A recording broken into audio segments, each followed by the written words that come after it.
શ્રીમદ ભાગવતનું એક અમર પાત્ર છે પરીક્ષિત. પરીક્ષિતની વિશેષતા એ હતી કે જ્યારે માતાના ગર્ભની અંદર હતા તે સમયે અશ્વત્થામાએ તેનો નાશ કરવા માટે બ્રહ્માસ્ત્ર ફેંક્યું હતું. પાંડવ કુળના તમામ વ્યક્તિઓનો નાશ એ કૌરવોએ કરી નાખ્યો. હજી પણ સંતોષ ન થયો હોય એમ ઉત્તરાના ગર્ભની અંદર પાંડવ કુળનું એકમાત્ર સંતાન ઉછેર પામી રહ્યું હતું, એ હતા પરીક્ષિત. અશ્વત્થામાએ બ્રહ્માસ્ત્ર ફેંકી પરીક્ષિતનો નાશ કરવાનો સંકલ્પ કર્યો અને શ્રી કૃષ્ણ ભગવાન અંગુષ્ઠ જેવડું સ્વરૂપ ધારણ કરી પરીક્ષિતની રક્ષા કરી લે છે. જે પોતાની ચો તરફ રક્ષા કરી રહેલા ભગવાનને સતત જોયા કરે છે એવા પરીક્ષિત કહેવાયા છે. જેની ગર્ભથી રક્ષા કરી હતી ભગવાને સ્વયં એવા પરીક્ષિત હતા. બીજી વિશેષતા, પરીક્ષિત એ ધર્મવાન હતા. છતાં પણ આપણો ઇતિહાસ એમ કહે છે કે પરીક્ષિતને તક્ષક નાગ કરડ્યો અને પરીક્ષિત મૃત્યુ પામ્યા. કેવળ તક્ષક નાગ એની જાતે નથી કરડ્યો, તક્ષક નાગ 7 દિવસની આવીની અંદર કરડશે અને તારો નાશ થશે એવો ઋષિ મુનિનો શાપ મળ્યો. ભગવાને સ્વયં જેની રક્ષા કરી હતી એનો નાશ ઋષિ મુનિના શાપે કેમ કર્યો? શા માટે આવું શક્ય બન્યું? તો પરીક્ષિત એકવાર જંગલની અંદર શિકાર કરવા માટે ગયા હતા. પરીક્ષિત તરસ લાગવાથી ઋષિના આશ્રમમાં ગયા. ઋષિ ધ્યાન મગ્ન હતા. 5 મિનિટ પ્રતીક્ષા કરી છતાં પણ ઋષિ ધ્યાનમાંથી ન જાગ્યા. હજી પરીક્ષિત રાહ જોઈ રહ્યા છે કે થોડીક વાર થઈને ઋષિ જાગ્રત થાય. પણ આ કંઈ આપણું ધ્યાન થોડું હતું કે 5 મિનિટમાં 2-3 વાર આંખો ખોલીને જોઈ લઈએ કોણ આવ્યું છે. આ તો ઋષિ હતા. 10-15 મિનિટે ન જાગ્યા. છેવટે પરીક્ષિત કંટાળ્યા અને પરીક્ષિતે આશ્રમના ખૂણામાં એક મરેલો સર્પ પડ્યો હતો એને ધનુષ્યની આગળની ધાર ઉપર લગાવ્યો, ટેકવ્યો અને પછી ઋષિના ગળાની અંદર લગાવી દીધો. ઋષિનું ઇન્સલ્ટ કર્યું, અપમાન કર્યું. ઋષિ પુત્ર જંગલમાં ગયેલો તો ત્યાં એને ખબર પડી ગઈ. આપણે એમ કહીએ છીએ ને, ટેકનોલોજી હમણાં આવી મોબાઈલની, વિધાઉટ ઇન્સ્ટ્રુમેન્ટ એ વખતે ખબર પડતી હતી. એને નદીમાં ખબર પડી ગઈ કે મારા બાપુજીને કોકે આવું કર્યું. ત્યાં બેઠા થકા હાથમાં જળ લઈને સંકલ્પ કર્યો કે મારા પિતાનું અપમાન કરનારને 7મા દિવસે આ જ નાગ આવીને કરડીને નાશ કરી નાખે. તો ઋષિ મુનિનો શાપના ભોગ પરીક્ષિતે બનવું પડ્યું. પરીક્ષિતના મૃત્યુનું કારણ એક શબ્દમાં આપવું હોય તો શું આપી શકાય? સહન શક્તિનો અભાવ. આટલા ધર્મવાન રાજા હતા, ભગવાને સ્વયં જેની રક્ષા કરી હતી એનો નાશ ઋષિ મુનિના શાપે કેમ કરી નાખ્યો? સહન ન કરી શક્યા. 5 મિનિટ 10 મિનિટ રાહ જોવી પડી પાણી માટે, અથવા તો અપમાન થયું હોય એવું લાગ્યું, એને કારણે પરીક્ષિતને આ તકલીફ થઈ. આજે આપણે બધા એમ માનીએ છીએ કે વ્યક્તિને પૈસા નથી હોતા એટલે માણસો દુઃખી હોય છે, પદાર્થના અભાવે માણસો દુઃખી હોય છે, પુત્રના અભાવે માણસો દુઃખી હોય છે, પદવી ન હોય, નોકરી ન હોય તો માણસો દુઃખી હોય છે, મકાન પોતાનું ન હોય એટલે માણસો દુઃખી હોય છે. આ બધાના અભાવ કદાચ કારણભૂત હશે. આ બધું જ ન હોય પણ જો એક સહન શક્તિ હોય ને તો બધાના અભાવમાં પણ શાંતિથી રહી શકાય. એક સહન શક્તિનો અભાવ છે, એના કારણે માણસ એ દુઃખનો ભોગતા બની રહે છે. આજની આ શિબિરનો કેન્દ્રીય વિચાર છે ઓમ શાંતિ શાંતિ શાંતિ. શાંતિ કરી તે પામી શકાય. ઘણી વાર આ ભર બપોરે પ્રવચન ગોઠવે ત્યારે ઘણાને એમ લાગતું હશે કે આ બધું બંધ કરી, લાઈટો માઇક બંધ કરીને અહીંયા અમને હુવા દો ને તો શાંતિ જ છે. આ ભર બપોરે જગાડો નહીં, સંભળાવો નહીં તો શાંતિ જ છે. સવારના 8-8 બેહાડ્યા છે, ખાંજે છોડશે. હા, કદાચ વાત સાચી પણ છે. માઇક બંધ કરી દેવામાં આવે, લાઇટ બંધ કરી દેવામાં આવે, બધાને અહીંયા એસી ચાલુ કરીને સુડાઈ દેવામાં આવે, શાંતિ થાય જ. આઈસ્ક્રીમ આપવામાં આવે, ઠંડક થાય જ. પણ એ કેટલો ટાઈમ? થોડોક તમે શાંતિ રહેશે. બસની અંદર આપણને સીટ મળી જાય મનગમતી, થોડોક ટાઈમ શાંતિ લાગે છે, પણ ઉતર્યા પછી એ જ પાછી અશાંતિ પુનઃ આપણા ઉપર સવાર થઈ જાય છે. તો કાયમી શાંતિ આ ગુણાતીત પરંપરા આપણને સૌને આપવા માંગે છે. એટલે એનો ઉપાય આપણને શીખવાડે છે કે સહન કરે તે શાંતિ પામે. પણ લોકની અંદર શું કહેવાય છે કે સહન કોણ કરે? જે લાચાર હોય ને એ સહન કરે. સહન કરવું એ લાચારી છે એવું આપણે બધા જ વત્તા ઓછા પ્રમાણમાં માનીએ છીએ. આપણે ઘણીવાર રોડ પરથી પસાર થઈએ, ટ્રાફિક સિગ્નલ પડેલું હોય એટલે ભિખારીઓ છે ને ઘણીવાર આપણી ગાડીનો ગ્લાસ સાફ કરે છે, અથવા તો કેટલાક ભીખ માગે છે. આપણે મૂડમાં હોઈએ અને સત્વગુણ વર્તતો હોય તો ક્યારેક આપીએ પણ છે, પણ આપણું કંઈ નક્કી રહેતું નથી, ક્યારેક નથી આપતા. ગાળોય દઈએ, અપમાન કરે છે, કેટલાક ખખડાવે છે, કેટલાક હાથ પણ ઉપાડી લે છે. એની વચ્ચે પેલો ભિખારી તમે ગાડીનો ગ્લાસ બંધ કરી દો તો પણ ખખડાયા કરે છે, આમ કર્યા કરે છે, દયામણું મોઢું કર્યા કરે છે. આ બાજુ બંધ કરશો તો પેલી બાજુ જઈને પાછો ઊભો રહેશે, આગળવાળો ના પાડશે તો પાછળવાળા જોડે હાથ લંબાયા કરશે. એ સતત માગ્યા કરે છે, એને અપમાન નથી લાગતું, એ બધું જ સહન કરી લે છે, કારણ કે એ લાચાર છે. આના પરથી આપણે એમ માનીએ છીએ કે સહન કોણ કરે? જે લાચાર હોય એ સહન કરે. શબ્દ કોણ સહન કરી લે? જેનામાં બોલવાની શક્તિ ના હોય એ શબ્દ સહન કરે. અગવડો કોણ સહન કરે? જે આક્રમક થઈ ના શકતો હોય અગવડ સહન કરે. માર કોણ સહન કરે? જેનામાં હાથ ઉપાડવાની ત્રેવડ ન હોય તે. આ બધી જ વાત ખોટી છે. સહન કરવું એ લાચારી નહીં. BAPSના સંતોને હરિભક્તો માટે સહન કરવું એ શુરવીરતા છે. કેવળ શુરવીરતા નહીં, સહન કરવું એ સાધના છે.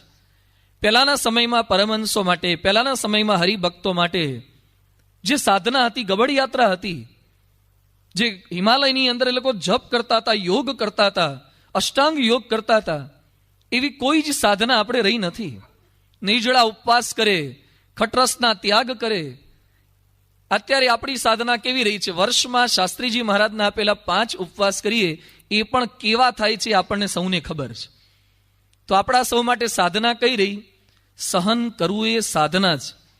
કેવળ BAPS માટે નહીં, તમામ શાસ્ત્રોની અંદર, તમામ ધર્મોમાં આ સહનશીલતાનો ઉલ્લેખ છે.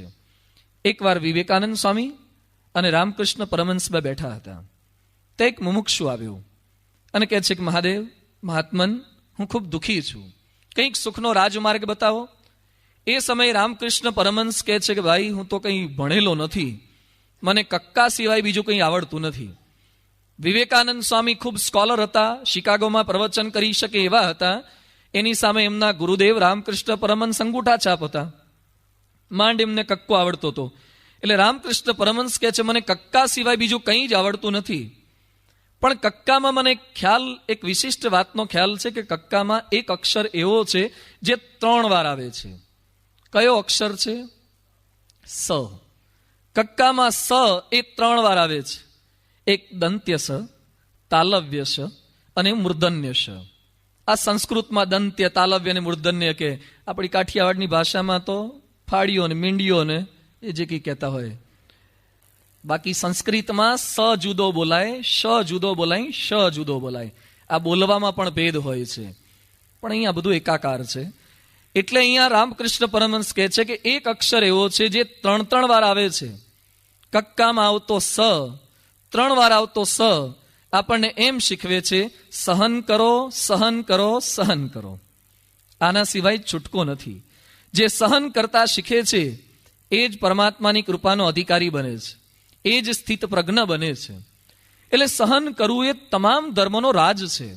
તમામ ધર્મ ગુરુઓ પણ આ શીખવે છે. કદાચ એમ માની લઈએ કે આપણે સહન નહીં કરીએ તો શું થશે? સહન શક્તિના અભાવે તકલીફ શું થાય?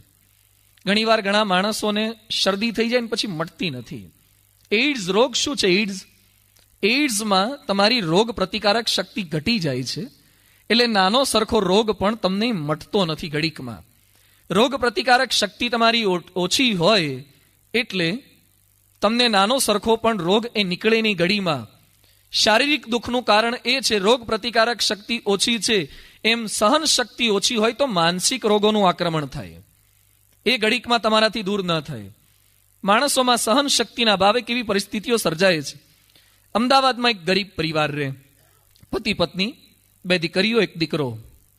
દીકરીઓ મેળામાં ગઈ, પછી જાતે ગઈ તો કિચેન લઈ આવી. સાયકલના પેલા ચાવીને ભરાવાના, સાયકલ તો નહોતી પણ ચાવીને ભરાવાના કિચેન લઈ આવી. એના બાપુજીએ વાત કરી કે આપણે ગરીબ છીએ, તારો ભાઈ નાનો છે ને હોસ્પિટલાઇઝ કર્યો છે, માંડ 2-2.5 હજારનો પગાર છે ને કિચેનમાં ખોટો 100 રૂપિયાનો ખર્ચો શું કર્યો, એવા મોંઘા ભાવના શું લઈ આવ્યા. આટલી જ વાત થઈ છે. બીજા દિવસે રાત્રે પિતાશ્રી એ પોતાના દીકરાની ખબર કાઢવા માટે હોસ્પિટલે ગયા હતા. આ બંને દીકરીઓએ પોતાની સ્કૂલ બેગમાં પોતાના કપડાં સામાન ભર્યો અને ઘર છોડી નીકળી ગયા અને લખતા ગયા કે અમને કિચન બાબતે ટોક્યા કેમ. 98ની સાલમાં હું મધ્યસ્થ કાર્યાલયમાં ત્યાં સેવામાં ગયેલો હતો. બેઠા તમે કાર્યાલયમાં, ત્યાં એક છોકરો મારી પાસે આવ્યો, ધવલ એનું નામ. એના શરીર ઉપર અહીંયા રૂમાલ વીટેલો હતો. એટલે મેં કીધું કપડાં પહેરવાનો એની જગ્યાએ રૂમાલ કેમ ઢાંક્યો છે? એના બાપુજીને મેં કીધું શું થયું? આખું ખોલ્યું તો અહીંયા બધું જ સળગી ગયેલું હતું. એકદમ કાળી ચામડી, ખરબચડી ચામડી, જોવું ન ગમે એવું વિચિત્ર દ્રશ્ય હતું. બધું કરી ત્યાં થયું. એના પિતા રડવા લાગ્યા. પછી મને કહે, સ્વામી, હું સાવ સામાન્ય કક્ષાનો નોકરી કરનારો માણસ છું. મિલમાં કપડાની હેરીફેરી કરે, સાયકલ પર એ ધંધો કરું છું. મારો 1200-1500 રૂપિયાનો પગાર, એકનો એક દીકરો, અને માંડ પૂરું કરીએ 1 રૂમનું અમારું ઘર છે, રસોડું પણ અંદર જ, સંડાસ બાથરૂમ કોમન. એમાં આ છોકરાએ સાયકલ માટેની હઠ લીધી. 5મા-6માં ભણે. મેં કીધું આપણી સાયકલ લાવવાની તાકાત નથી, તું મોટો થા, મારી સાયકલ છે, ક્યારેક ફેરવજે. ના કે મારે સાયકલ જોઈએ જ. ના પાડી છતાં પણ ન માન્યો. મને એમ કે છાનો રહી જશે. હું મિલના કામે ગયો, એની માં શાકભાજી લેવા ગઈ. આ છોકરાએ ઘરમાં જઈ અને પેલું કેરોસીનનું ડબલું પડ્યું હશે, કેરોસીન છાંટ્યું, દિવાસળી ચાંપી અને સળગ્યો. એને એમ કે મજા આવતી હશે, પણ દજાય પછી તો ન સહન થાય. એટલે તાત્કાલિક દોડતો દોડતો શાક માર્કેટમાં ગયો અને પછી તેને બુજાવી દીધું, પણ મોટા ભાગનો શરીરનો ભાગ બળી ગયો. 80,000ના ખાડામાં મને નાખી દીધો. પ્લાસ્ટિક સર્જરી કરી તારી માંડ આટલું સાજું થયું. એની ચામડી લીધી, એની માની ચામડી ચોંટાડી. આખી જિંદગી એને અમારે સહન કરવાનો છે. એને કોણ છોકરી આપશે? ઉનાળાની ગરમી સહન નથી કરી શકતો. કેવળ એક જ કારણ, બાપુજીએ સાયકલ લાવવાની ના પાડી અને આ ઘટના બની ગઈ. નેપાળની અંદર દીપેન્દ્ર, એની માતાએ લગ્ન કરી આપવાની ના પાડી અને કુટુંબના સભ્યોને મારી નાખ્યા. સારંગપુરની બાજુમાં વાવડી ગામ છે. એક બેને પોતાના પિયરમાં જવાની વાત કરી. પતિ કે નથી જવું, ત્યાં સંબંધો બગડ્યા છે, એ લોકો આપણા પ્રસંગમાં નથી આવતા. એ કે ના, મારે જવું જ છે. પેલા એ ના પાડી અને કાઠિયાવાડમાં મરવા માટે તો પેલી દવાની ગોળીઓ હાજર જ હોય છે, ઘઉંમાં નાખવાની, ખેતરમાં નાખવાની, અને તાત્કાલિક લીધી ગોળીઓ ગળીને મરી ગયા. સહનશીલતાના અભાવે નાના નાના કારણોસર કિચન લાવવાની ના પાડે, કોઈકને ટીવી જોવાની ના પાડે. હમણાં જ ગુજરાત સમાચારમાં 2 દિવસ પહેલા પ્રસંગ હતો કે માતાએ કપડાં ધોવાનું કામ સોંપ્યું, પેલી દીકરીને ન ગમ્યું એટલે ગળે ફાંસો ખાઈને મરી ગઈ. નાના નાના કારણોસર આ કુટુંબની અંદર આવી ઘટનાઓ બનતી જાય છે. શું ખૂટે છે? થોડાક વર્ષ પહેલા એક ટ્રેન છે, ફરક્કા એક્સપ્રેસ. એમાં મિલિટરીના જવાનો પાછા આવતા હતા કારગિલની બોર્ડર ઉપરથી, અને બીજા કંઈક સ્ટેશન ઉપર સાઇડ પર જતા હશે. 7 જવાનો હતા, પોતાના કમ્પાર્ટમેન્ટમાં સૂતા હતા, અને બાજુના ડબ્બામાં જનરલ પબ્લિક બધી મુસાફરી કરતી હતી. અવાજ થયો, ડિસ્ટર્બન્સ થયું એ લોકોને, એટલે ન ગમ્યું, એટલે ખખડાઈ આવ્યા. છતાં પેલા લોકો થોડીક વાતો કરતા હતા, જનરલ માણસો, અવાજ તો થાય જ. ગુસ્સે થયા મિલિટરીના માણસો, ચાલુ ટ્રેને બાજુના ડબ્બામાં ગયા અને પછી એક એક મુસાફરને પકડીને ટ્રેનની બહાર ફેંકવા માંડ્યા મિલિટરીના માણસોએ. એમાં 4 પુરુષો અને એક મહિલા એ સામેથી કાંતિ એક્સપ્રેસ આવતી હતી, એની નીચે કપાઈને મરી ગયા. સેટ ડિસ્ટર્બન્સ થયું અને સહન ન કરી શક્યા, ફેંકી નાખ્યા. આજે દુનિયાની અંદર જેટલા કંઈ પ્રશ્નો સર્જાય છે, એ વ્યક્તિના મનમાં, તનમાં કે વતનમાં એ ક્યાંક ને ક્યાંક સહન શક્તિનો અભાવ હોય છે. આજે ઠેર ઠેર દિન પ્રતિદિન આધુનિકતાનું આક્રમણ વધે છે. ઇન્ટેલિજન્સ પાવર વધતો જાય છે, ટોલરન્સ પાવર ઘટતો જાય છે. બુદ્ધિ શક્તિ સતત વધતી રહી છે. પહેલા તમને જે ખબર નહોતી પડતી એ આપણા દીકરાઓને ખબર પડવા માંડી છે. જે મોબાઈલના ફંક્શન, અમુક ફંક્શન તમને ખબર નહીં પડતી હોય, એ દીકરા કે દીકરીને ખબર પડતા હશે, કઈ રીતે ખુલે. એના ઇન્ટેલિજન્સ વધી ગયું, પણ ટોલરન્સ ઘટી ગયું. જે પહેલાની પેઢી સહન કરી શકતી હતી કપડાના અભાવે, કે કોઈ બોલે, કરે, મારે, સહન કરી શકતા હતા, એ નવી પેઢી સહન નથી કરતી. ટોલરન્સ પાવર ઘટી રહ્યો છે. આપણા સૌના દુઃખનું કારણ પણ આ જ છે. વારે તહેવારે, દિન પ્રતિદિન આપણને જ્યારે જ્યારે કંઈક દુઃખ થાય છે, એના મૂળમાં ઊંડા ઉતરવાનું. ક્યાંક ને ક્યાંક સહન શક્તિનો ભાવ હશે. જમવામાં સહેજ મોડું થાય, થાળીઓ પછાડવાની, ગુસ્સે થવાનું, ઝઘડો કરવાનો, સહન શક્તિનો ભાવ. લાઈટ જાય, તકલીફ. હમણાં ગઈ થોડીક આપણી ટેસ્ટિંગ થઈ જાય. લાઈટ જાય, ટેસ્ટિંગ થઈ જ જાય, એમાંય પંખા બંધ થઈ જાય. એટલે આપણા મનમાં વિચાર આવે, ગુજરાત સ્વાઈને ખબર ના પડે, પહેલેથી જનરેટરનું આયોજન કરવું જોઈએ, ગોઠવણ કરી દેવી જોઈએ. સહન શક્તિનો અભાવ આપણા સૌમાં. લાઈટ જાય એટલે તકલીફ. સભામાં વ્યક્તિગત દર્શને આવતા હોય, કોકનો સેજ ધક્કો વાગી જાય ને, અને તરત આપણે પાછળ ધક્કો મારીએ છીએ. કોકનો પગ આપણા પગ ઉપર ભૂલથી પડી જાય ને, તાત્કાલિક આપણો પગ ઉંચકીને એના પગ પર જોરથી દબાઈએ છે. સહેજ ભૂલથી પડી ગયો સહન ના થાય. આપણને લાઈનમાં ચપ્પલ કાઢવાનું કે અથવા તો ગાડી પાર્કિંગમાં મૂકવાનું કે ઘણા તાકીને જોઈ રહે છે. નવા આયા છો, ઓળખો છો મને? આ કેમ આપણાથી આવું બોલાય છે? પેલો સ્વયંસેવક કે તેમ કેમ ચપ્પલ મુકાતા નથી, કેમ ગાડી પાર્ક થતી નથી? ઘણા તો ગુરકિયા કરીને સામે સામે જોયા કરે. આ બધું શું બતાવે છે? આપણા સૌની અંદરની દાદાગીરી કે હું સહન નહીં કરું. હા, તું નવો છે. આપણે તો આ જ રાજાપાટમાં ઉછરેલા છીએ અને આ રીતે જ રહેવાના.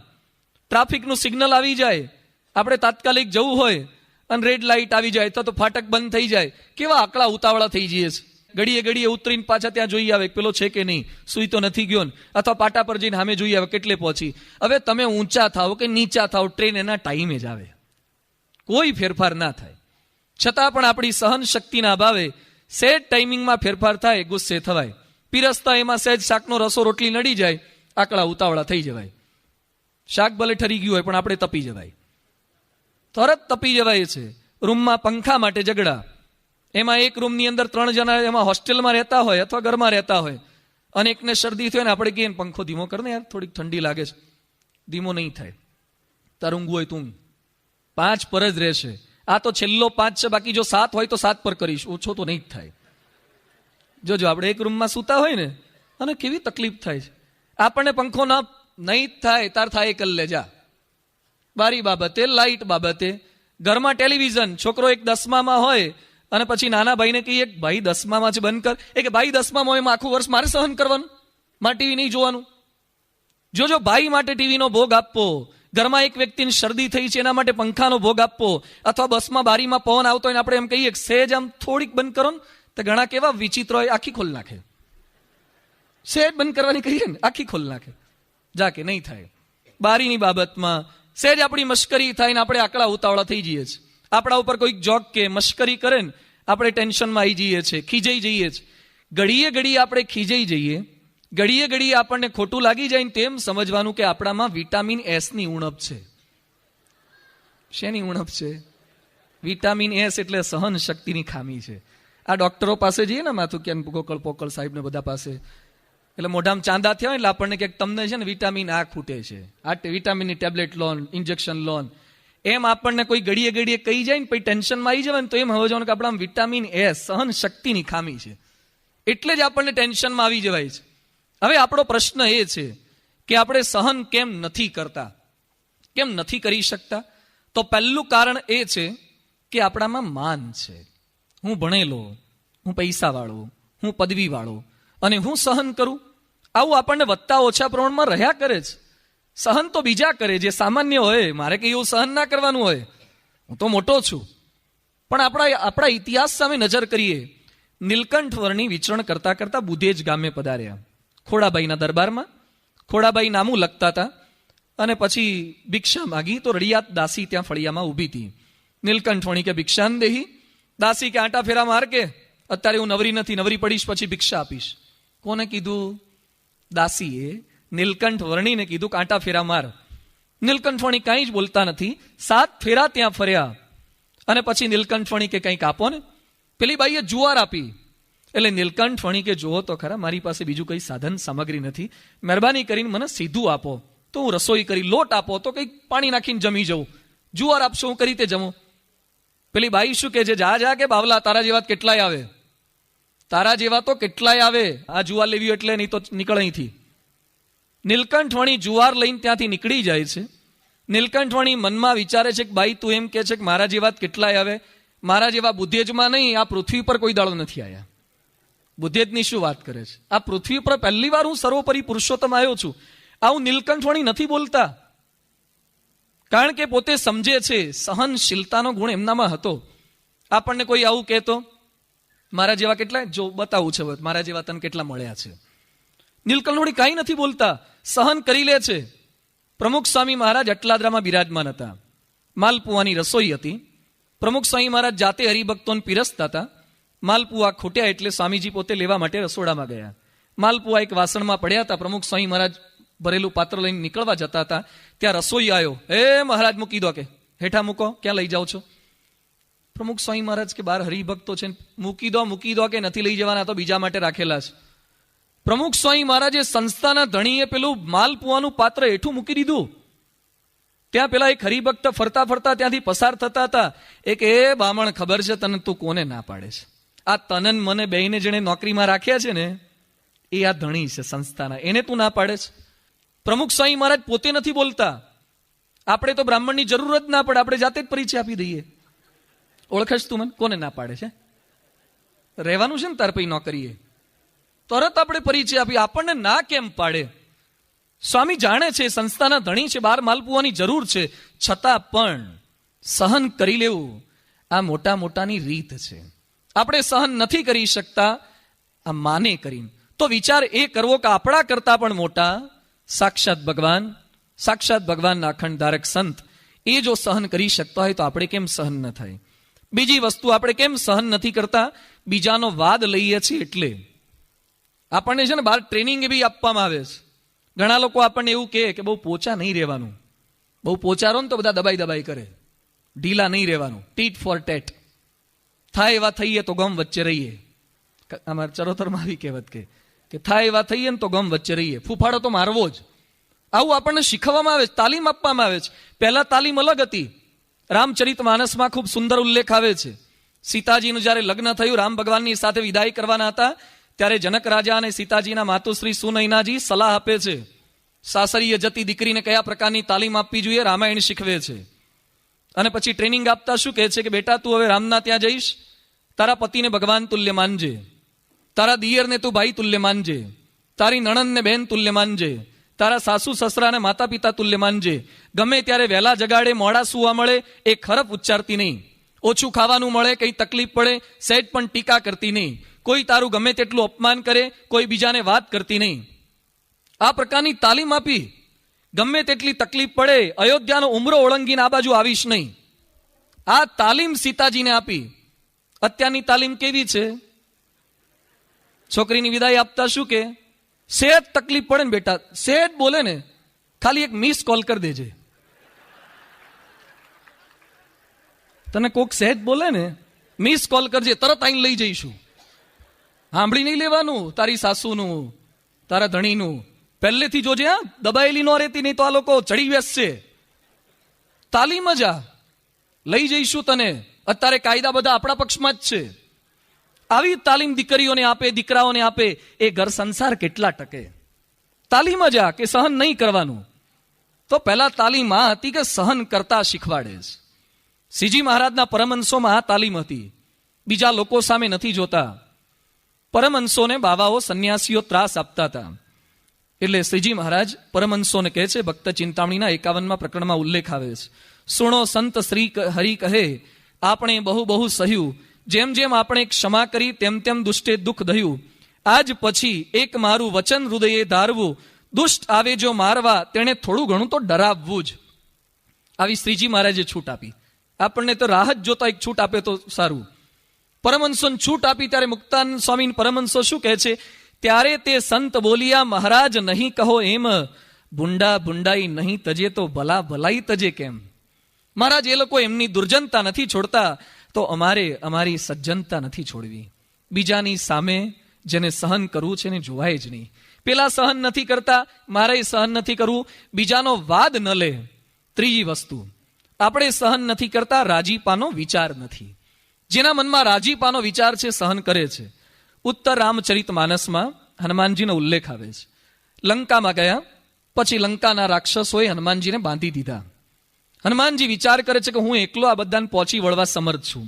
હમણાં એક થોડુંક શરીર વધારી દઉં ને તો હમણાં બધાને નવરા કરી નાખું, અને રામની જરૂર નહીં અહીંયા લંકા સુધી આવવાની, હું એકલો જ પહોંચી વળું એમ છું. પણ સર્વેશામ એવ પર્યાપ્તો રાક્ષસાનમ અહમ યુધિ, કિંતુ રામસ્ય પ્રીત્યર્થમ વિસહિષ્ય અહમ ઈદૃશમ. પણ જો હું આ બધાને મારી નાખું તો રામ રાજી નહીં થાય, એટલે મારાથી આ ના થાય. એમ ઘણી વાર ઘણા આમાંથી લાગતું હોય છે, ઘરમાં હું બધાને એકલો જ પહોંચી વળું, મંડળમાં હું એકલો, મંડળ સંચાલકને, નિરીક્ષકને બધાને હું પહોંચી વળું, મારા આખા ગામમાં ક્ષેત્રમાં પહોંચી વળું, મારા ગોંડલમાં બધાને સંભળાઈ દઉં. કદાચ આપણે બધાને પહોંચી વળીએ એવા હોઈએ ને તો એ નહીં પહોંચી વળવાનું, કારણ કે બાપા રાજી ના થાય. સહન કરવાનું સર્વ સમર્થ હોવા છતાં પણ આ આપણને શીખવે છે. બ્રહ્માનંદ સ્વામી મુક્તાનંદ સ્વામી વિચરણ કરતા હતા અને એક બાવાએ જાલ્યા. મુક્તાનંદ સ્વામી કે ક્યાં લઈ જાઓ છો? એ કે આજે તો માંડ લાગમાં આવ્યા છે સ્વામિનારાયણના મુંડિયા, તો શું કરવું? જમાડવા? અલે જમાડવાની વાત હોય, આજે તો નાકકાન કાપવા છે. તો બંનેને પકડીને લઈ ગયો, બાંધી દીધા. મુક્તાનંદ સ્વામીને એમ કાં તો નહીં કાપે તો આરો ખરેખર કાપવાનો હતો. તો ઘરમાંથી છરો લઈ આવ્યો અને પછી ખૂણામાં પથ્થર પર ઘસવા બેઠો કે ધાર કાઢીને કરવું એટલે થોડું ઘણું રહી ન જાય, બરાબર કપાઈ જાય. તો ધાર કાઢવા બેઠો. બ્રહ્માનંદ સ્વામીથી આ સહન ન થયું. બ્રહ્માનંદ સ્વામી મુક્તાનંદ સ્વામી કે સ્વામી રહેવા દો, આ સહન ના કરાય, હવે તમે છે ને સ્વામી મને સહેજ છૂટ આપો, હમણાં બાવાને નજીક બોલાવો ને બગલમાં દબાઈને સીધો કરી નાખું. બ્રહ્માનંદ સ્વામી એવી વાત કરી. મુક્તાનંદ સ્વામી કે સ્વામી એવી વાત ના કરો. પણ સ્વામી આપણા નાકકાન કાપી નાખશે, પછી આપણને બાકીના પરમહંસો હરિભક્તો શું કહેશે? મુક્તાનંદ સ્વામી એક વાક્ય બોલ્યા. મુક્તાનંદ સ્વામી બ્રહ્માનંદ સ્વામી કે સ્વામી અનંત જન્મ આપણે બૈરા છોકરા માટે નાકકાન કપાયા છે, આ જન્મ સ્વામી સહજાનંદ માટે નાકકાન કપાઈ નાખશું. રાજીપાનો વિચાર, એમના માટે ગમે તે થાય બધું સહન કરી લેવાનું. ભગવાનમાં પ્રેરણા, રાઘવ જતમાં પ્રેરણા કરી ભગવાને અને પછી છોડાયા બંનેને. પણ જે રાજીપાનો વિચાર રાખે છે એ સહન કરે છે. આપણે સહન કેમ નથી કરતા? ચોથું, આપણામાં ગરજ નથી. જ્યાં ગરજ હોય ને ત્યાં બધું જ સહન થાય છે. થોડાક સમય પહેલા રાજકોટમાં એક કિશોર મારી પાસે આવ્યો. એણે MBA કર્યું. મેં પૂછ્યું તને જોબ ક્યાં મળી? એ કે ICICI બેંકમાં. તારે કરવાનું શું? એ કે મને NRI માણસો જેટલા રાજકોટમાં આવે એ લોકો અમારી બેંકમાં ઇન્વેસ્ટ કરે પૈસા, એના માટે મારે એ લોકોને કન્વિન્સ કરવાના કે તમે અમારી બેંકમાં પૈસાનું રોકાણ કરો. મેં કીધું તું ક્યાં જાય? એ કે રાજકોટ એરપોર્ટ પર. પછી ત્યાં જેવા ઉતરે એવા મારે વાત કરવાની. I am coming from ICICI bank, please invest your money in our bank. એટલે પ્રેમથી બધું સમજાવું. પછી મેં કીધું બધા પૈસા રોકી દે. એ કે સ્વામી પૈસાની વાત જવા દો ને. ઘણા તો સામે ન જોવે, ઘણા ખખડાવે, ઘણા એમ કે આવા આવા રાજકોટમાં ભર્યા છે કે ઉતરે તરત રોકવાની વાત કરો છો. કેટલાક લોકો તો એનો સામાન, એની બેગ હોય ને સુટકેસો, એ મારી પાસે ઉપડાવે કે પેલા મૂકી દો પછી વાત સાંભળીએ. તેનો સામાન ઉપડાવે, ઘણા મારે હાથ ઉપાડે. મેં કીધું અઠવાડિયામાં એક બે જણા માંડ રોકે તો રોકે, ખાલી વાત સાંભળે. પછી મેં કીધું તારા બોસ તને કઈ કે? એ કે સ્વામી રોજનો ક્રમ છે, મારા બોસ મને રોજ અડધો કલાક ખખડાવે છે, રોજ અડધો કલાક ગાળો ભાંડે છે, મારવાનું જ ખાલી બાકી રાખે છે. તો મૂકી દે ને નોકરી, એ બેંકમાં શું કરવા કામ કરે છે? મને કે સ્વામી બીજે 8,000 આપે કોણ? અત્યારે મંદી ચાલે છે, બીજે નોકરી રાખે કોણ? ઘણાને ઓફિસમાં ખખડાવતા હશે, બોલતા હશે, ટીકા કરતા હશે, વધારે પડતો ઓવર ટાઈમ કરાવડાવે. બેંકમાંથી પણ ઘણાને નોકરી એમાંથી રાત્રે મોડા છોડે છે, છતાં પણ બધા ત્યાં કઈ બોલતા નથી. ત્યાં બધું જ સહન કરે છે. કાઢી મૂકે, બદલી કરી દે બીજે. ગરજ હોય છે ત્યાં બધું જ સહન થાય છે. આપણને સહન નથી થતું તો ક્યાંક ઊંડે ઊંડે આપણે ગરજ નથી, એટલે સહન નથી થતું. ઘણી વાર આપણને એમ લાગે કે સહન કરીએ, પણ અમારા પ્રશ્નોનું શું? ક્યાં સુધી સહન કરવું? આપણા બધામાં એક કોમન ક્વેશ્ચન હોય કયો છે, પણ સહન ક્યાં સુધી કરવું? સહન કરવાની પણ કઈ હદ હોય ને, પછી લિમિટ હોય કે નહીં?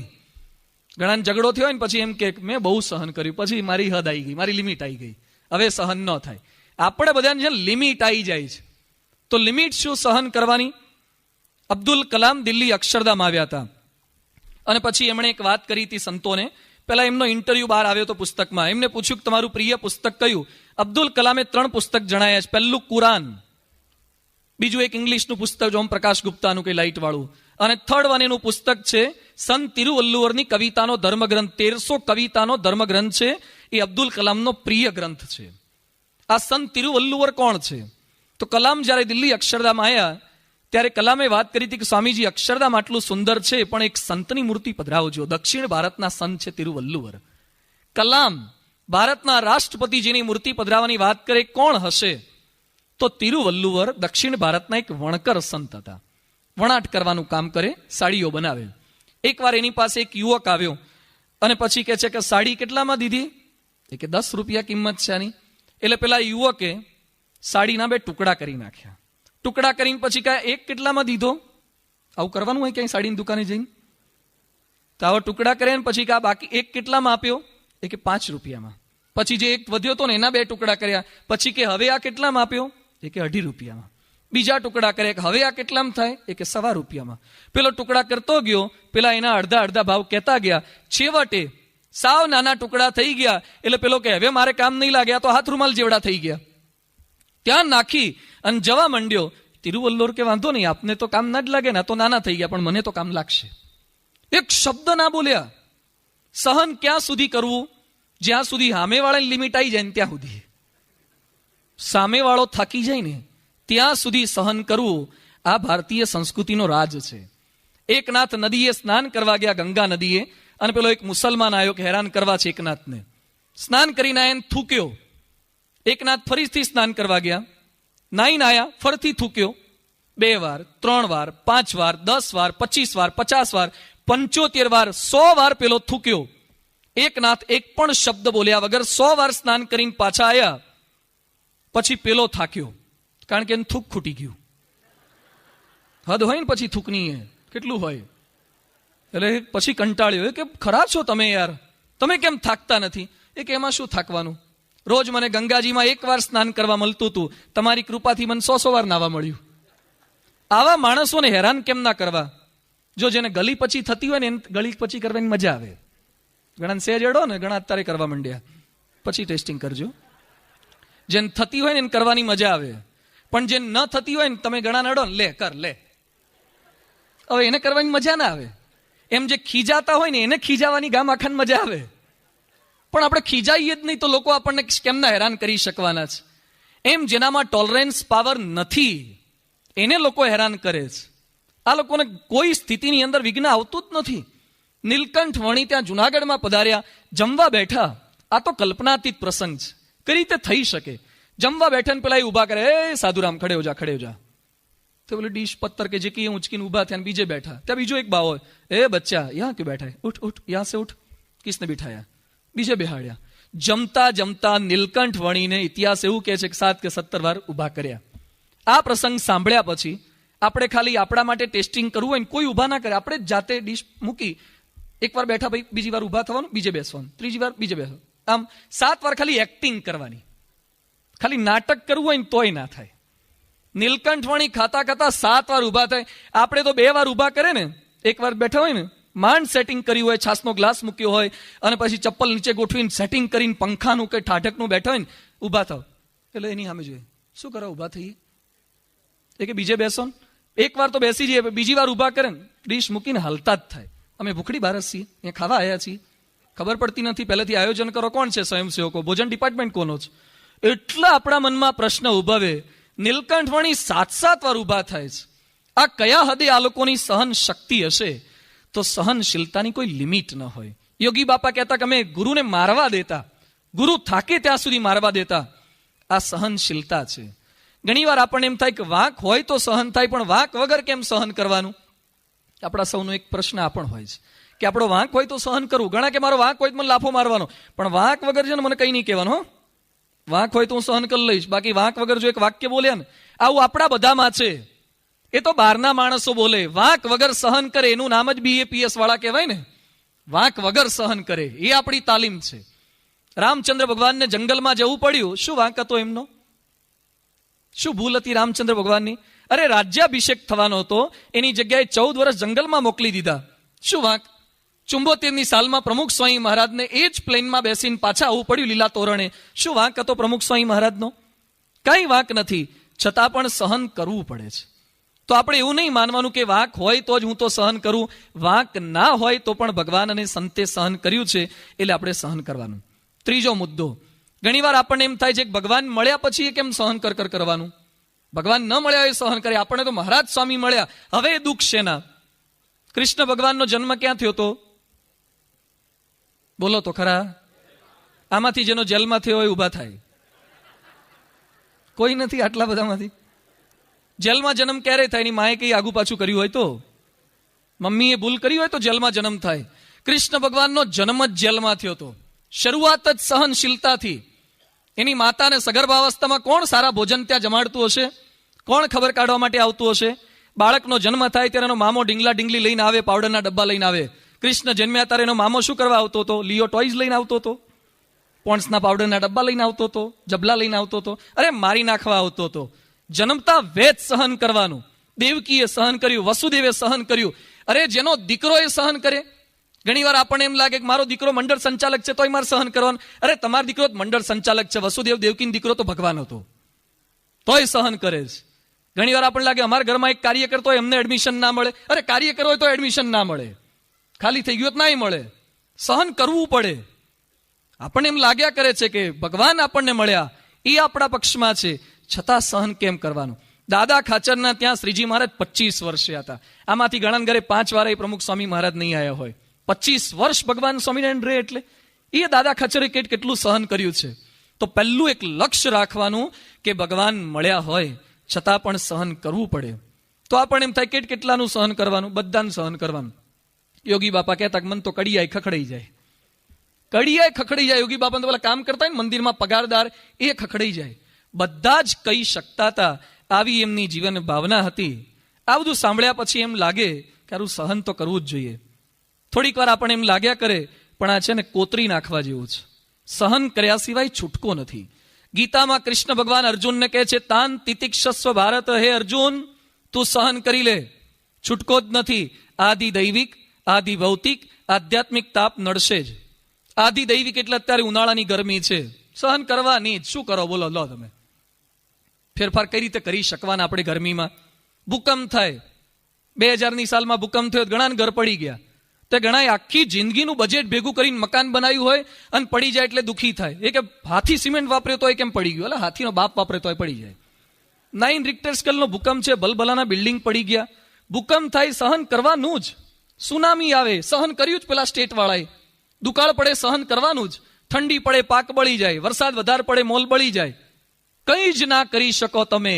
દેવના કોપ સામે કશું જ ન થાય, સહન કરવાનું. વૈશ્વિક મંદી અત્યારે ચાલી રહી, શું કરો તમે? કોને જઈને બુશને જઈને જોડા મરાય છે આપણે? મંદી છે જ, હવે શું કરવાના આપણે? વૈશ્વિક મંદી, ટોલરેટ ઇટ. એટલે આ બધા આધિ દૈવિક કોપ છે. સેકન્ડ વન આધિ ભૌતિક. શરીરમાં કંઈક ખામી હોય. બોમ્બે અમે મલાડ પારાયણ કરવા ગયો તો એક ભાઈના ઘરે પધરામણી કરી, પછી ઠાકોરજીને પૂજન કરાવતો હતો. પેલા હરિભક્તે ચાંદલા કર્યા, પછી એનો છોકરો બેઠો હતો, 7-8 વર્ષનો છે, એટલો સ્માર્ટ, ટી શર્ટ ને બધું સુંદર પહેર્યું હતું, દેખાવડો હતો. મેં તો આવ તું પૂજન કર. એટલે એને પપ્પા મને કે સ્વામી ઊભો નહીં થઈ શકે. કીધું કેમ? મેં કહ્યું વાગ્યું છે ને તો ઠાકોરજીને. એ કે ના, કે ઊભો થઈ જ નથી શકતો. શું તકલીફ છે? મેં તો ઊભો તો કરો. એટલે મારી હાજરીમાં એને ઊભો કર્યો. છોકરો અહીંયા સુધી કેડ સુધી બધું જ બરાબર, નીચે ખાલી હેંગર પર કપડા લટકાવ્યા ને એવું હતું એને. નીચે ખાલી મસલ્સ હતા, હાડકા માત્ર પેલા લૂઝ થઈ ગયેલા હતા, પેલો રોગ થઈ ગયેલો હતો. મેં તો ઊભો ના, એ કે ઊભો જ નથી રહી શકતો, ઢગલો થઈને પડી જાય. મેં તો ક્યાં સુધી આવું? એ કે આખી જિંદગી જીવશે ત્યાં સુધી આ રીતે કરવાનું. શું કરવાના બોલો તમે? ઘણાના દીકરા અપંગ જન્મે છે, કેટલાકના પગે ખોડ હોય છે, કેટલાકના આંધળા જન્મે છે, કેટલાકના આલ્ફા જન્મે. શું કરવાના? ભાવનગરના કલેક્ટર હતા, સારંગપુર આવતા એનો દીકરો ગાંડો છે. હાવ તે કલેક્ટરના દીકરાએ ગાંડા જન્મે. શું કરવાના તમે? આ બધું સ્વીકાર કરી લેવો પડે છે. અસાધ્ય રોગ, ઘણા ડાયાબિટીસ થઈ જાય છે એટલે દુઃખી થઈ જાય, હારું મિષ્ટાન ખવાતું નથી. હવે ડાયાબિટીસ થઈ ગયો, શું કરો? ઇન્સ્યુલિન મારી મારીને ખાઓ, ખવાય એટલું, જેટલું થાય એટલું ખાઓ, બાકી સહન કરો. મને ડાયાબિટીસ કેમ થયો, મને આમ કેમ થયું, મને એસિડિટી કેમ? અમુક શારીરિક રોગ સ્વીકાર કરવા જ પડે. મુક્તાનંદ સ્વામીને ટીબી થયો હતો. આટલા ગુણિયલ સંત, એમને ટીબી ભારે થયો હતો. અદ્ભુતાનંદ સ્વામી જે કડુના કલ્યાણદાસ ચોરીમાંથી નીકળી ગયા હતા, એ અદ્ભુતાનંદ સ્વામીના આંખનો ડોળો બહાર લટકતો હતો અને માખીઓ બેસે ને ધૂળ ચોટે. આટલી તકલીફ અદ્ભુતાનંદ સ્વામીને હતી. જે દાદા ખાચરના ઘરમાં મહારાજ 25 વર્ષ રહ્યા હતા, એ દાદા ખાચરને 13 વર્ષ સુધી પેશાબની તકલીફ હતી. અડધો કલાક ઉભા રહે ત્યારે માંડ પેશાબનું ટીપું હેઠું ઉતરતું હતું. આ દાદા ખાચરને તકલીફ હતી. તો એની સામે આપણી તકલીફો કેટલી. આજે જેણે ભગવાનના અખંડ ધારણ કરી રાખ્યા છે, એ પ્રમુખ સ્વામી મહારાજની શારીરિક તકલીફો જાણીએ છીએ આપણે. પ્રમુખ સ્વામી મહારાજ રોજની 20 ગોળીઓ ગળે છે. એક મહિનાની કેટલી ગોળીઓ થઈ? આટલી ગોળીઓ સ્વામી બાપા રોજ ગળે છે. આજે વ્હીલચેરમાં એમને બેસાડવા પડે છે. કેમ બેસાડવા પડે છે? કમરનો દુખાવો સખત ચાલે છે, એમને ફિઝિયોથેરાપી ટ્રીટમેન્ટ કરવી પડે છે. રાત્રે સુવાડતા હોય ત્યારે જોજો, સ્વામી પહેલા જાતે સુઈ જતા હતા. આજે 3 સંતો બાપાને ઊંચકે છે ત્યારે માંડ શરીરે પથારીની અંદર સરખું સુવાડી શકે છે. આજે જાતે સુઈ શકતા નથી, એવી એમની શારીરિક દશા છે. એની વચ્ચે એક શબ્દ બોલતા નથી કે મને આટલી તકલીફ પડી. તોય લોકોના દુઃખ એ પોતે સાંભળ્યા કરે, લોકોના આશીર્વાદ આપ્યા કરે, લોકોની તબિયત સારી થાય એના માટે હરિકૃષ્ણ મહારાજને ઠાકોરજીની પ્રાર્થના કર્યા કરે. આપણે થોડી દિવસમાં 2 ગોળી ગળતા હોય તો એ ઘણાની હાજરીમાં જ ગળે. જો કે ગોળીઓ ગળું છું તો દિવસમાં 2 ગોળી કરતા બધાને ગામ આખાને બતાવે. અલા 2 ગોળી ગળેમાં બતાવી છે ના કરો છો? તકલીફ તો આવે. મહાપુરુષોને રામકૃષ્ણ પરમહંસને કેન્સર થયું હતું, કોને કહેવા ગયા? તકલીફો થઈ છે. તો શારીરિક તકલીફ ગમે તેટલી આવે એને સહન કરતા શીખીએ. અને આગળ કે છે આધ્યાત્મિક તકલીફ, સ્વભાવની તકલીફ એ સહન કરવી એ થશે. પ્રહલાદ ઉત્તમ ભક્ત હતા, પણ એના બાપુજી કેવા વિચિત્ર હતા. પ્રહલાદે સહન કર્યો એના બાપુજીનો ત્રાસ. હવે એક પછી એક હું તમને ગણાવું છું કે કુટુંબના પાત્રો વિચિત્ર મળશે. પ્રહલાદને બાપુજી વિચિત્ર મળ્યા, હિરણ્ય કશ્યપુ તકલીફ સહન કરી. ભરતને કોણ વિચિત્ર મળ્યું? એની માતા વિચિત્ર મળ્યા. કઈ વિચિત્ર હતા, સહન કર્યું. આપણા જીવા જોશીના, જેતપુરના જીવા જોશીના દીકરી રાજબાઈ, એને પતિ વિચિત્ર હતા. એ બાઈને સભામાં ના જવા દે, સત્સંગ ન કરવા દે. રાત્રે આ રાજબાઈનો ધણી રાજબાઈને સુવાડી દે, એની છાતી પર ખાટલો મૂકે અને પછી પોતે સૂઈ જાય. શું કેવો હારો વિચિત્ર પ્રકૃતિનો હશે. 4-5 મણનું એની કાયા, અને એમાં એ પાછો ખાટલો પેલી બાઈની છાતી પર ખાટલો મૂકે, આખી રાત એ રીતે સુવાડી રાખે. તુકારામ, આ રાજબાઈને પતિ ખરાબ મળ્યા, તુકારામને પત્ની ખરાબ મળ્યા, હેરાન કરે, શેરડીના સાંઠા ફટકારે અને ગામમાં ફેરવે, ગાળો બોલે, ખાવા ના દે. આ વિચિત્ર મળ્યા. જોજો, કોકને પિતા વિચિત્ર મળશે, કોકને પતિ વિચિત્ર મળશે, કોકને પત્ની વિચિત્ર મળશે. આમાંથી કોકને આવું તો ક્યાંક મળ્યું જશે. તો આપણે ગુણ લેવાનો કે આવું પૂર્વના ભક્તોને મળ્યું છે. આપણે વિચાર કરવાનો કે આપણી છાતી પર ખાટલો જ નથી મૂકતા ને, આપણને હેરાન પરેશાન તો નથી કરતા ને. ગુણ લઈને જે મળ્યું છે એની વચ્ચે આનંદથી રહીએ. સહન કર્યા સિવાય છૂટકો નથી. નાન્ય પંથા વિદ્યતે અયનાય. આ જ માર્ગ છે. નહીં બદલી શકીએ આપણે માણસોને આપણી સાથેના. ટોલરેટ ઇટ, સહન કરીએ, અને સહન કરવામાં જીત છે. ઘણી વાર ઘણા માણસો, આપણે છે ને ઘણા એવા જોઈએ, મેં તો છે ને પેલા સંભળાઈ દીધું, સહેજ બોલ્યો ને મેં એવી ચોપડાઈ દીધી ને, બોલતો બંધ થઈ ગયો. આવું આપણે ઘણી વાર બોલીએ છીએ. આપણે કોકને ચૂપ કરી દેવામાં છે ને આપણી જીત માનીએ છીએ. જે સહન કરે ને એ પોતે સાંભળી લેવામાં જીત માને. શ્રીજી મહારાજ આણંદમાં ગયા અને આણંદમાં શ્રીજી મહારાજનું અપમાન કર્યું, ગાળો ભાંડી, માટી નાખી, અપશબ્દો બોલ્યા. કાઠી દરબારો કે મહારાજ છૂટ આપો અમને. મહારાજ કે ના, તલવાર બાજુ પર મૂકી દો, મ્યાન કરી દો. કાઠી દરબારો સાથે પાછા આવ્યા, વરતાલમાં બેઠા હતા. મહારાજ કે શું થયું? ઈડરિયો ગઢ જીતીને આવ્યા આપણે. કાઠીઓ કે રહેવા દો, કે અમારું અપમાન કરાયું, હવે તો મારી દીકરીઓને કોઈ લેશે નહીં. કારણ કે બધા વાતો કરશે કે આ છે ને સ્વામિનારાયણની ભેગા હતા પણ બંગડીઓ પહેરી હતી, એટલે કઈ ઉપાડ્યું જ નહીં શસ્ત્ર. અમારી આવી અપમાન થશે. શ્રીજી મહારાજ કે સાંભળો, જો આપણે લડ્યા હોત, ત્યાં ઝઘડો કર્યો હોત, તો એના 10-15 કપાઈ ગયા હોત, તો 2-5 તો આપણા મરત ને, કોર્ટ કેસ થાત, જેલમાં જવું પડત, અને અત્યારે આપણે અહીંયા વરતાલ ભેગા ના થયા હોત. એની જગ્યાએ આપણે સહન કરી લીધું તો વરતાલમાં આવી ગયા, નિરાતે જમ્યા, આરતી કરી, ચેષ્ટા બોલીને અત્યારે સભામાં બેઠા છીએ. અને છે કઈ તકલીફ? થોડીક વાર સહન કરી લીધું તો. આ વિકલ્પ આપણા સૌની પાસે છે. ઘણી વાર આપણે રોડ પરથી જતા હોય ને આપણી બાજુમાં પેલો બાઇક લઈને જાય, ચોમાસાનો વખત હોય ને પાણીના ખાબોચિયામાં બાઇકનું પૈડું પડે અને અચાનક ગંગાજળ આપણા શરીર પર ઉછળે, તો આપણે જોયા કરીએ. હવે શું કરવાનું આપણે? ઘણા શું કરે, પેલા બાઇક વાળાને પાછળ પાછળ જાય અને કાંઠલો ચાલે, ગાળો સંભળાવે, અથવા ઠોકે, અથવા પોલીસ કેસ કરે, ઝઘડો કરે, કલાક એમાં બગાડી નાખે. આ પણ થઈ શકે. અથવા તો જોઈ લેવાનું, ભગવાનની ઈચ્છા. હવે આપણે નક્કી કરવાનું છે કે મારે શું કરવું છે. વિકલ્પ આપણા સૌના હાથમાં છે, ચોઈસ આપણે કરવાની છે. તો અમુક વસ્તુમાં આપણે કંઈ જ નહીં કરી શકીએ. રાજીપે સહન કરવું. અને છેલ્લે આ લોકોએ જે સહન કર્યું છે એમ માને છે કે ગુણાતીત મારી પરીક્ષા કરે છે. જુનાગઢમાં હવેલીના કામમાં ભગતજી મહારાજના શરીર પર પેલા ભારે વજનના કોથળા નાખતા, ચૂનાના કોથળા નાખે. ભગતજી મહારાજ શું બોલતા હતા? એમાં રહીને ગુણાતીત મારી પરીક્ષા કરે છે. બોલો તો, એમાં રહીને ગુણાતીત મારી પરીક્ષા કરે છે. એ તો મનાય, ભગતજી મહારાજમાં પેલા બધામાં રહીને ભગતજીની પરીક્ષા કરતા તેવું મનાય છે.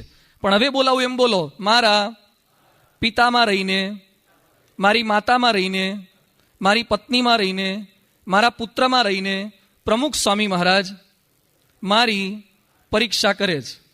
કોકને ઘરમાં આવા વિચિત્ર મળ્યા ને તારે એમ માનવાનું કે એ બધામાં રહીને મારી પરીક્ષા બાપા કરે છે.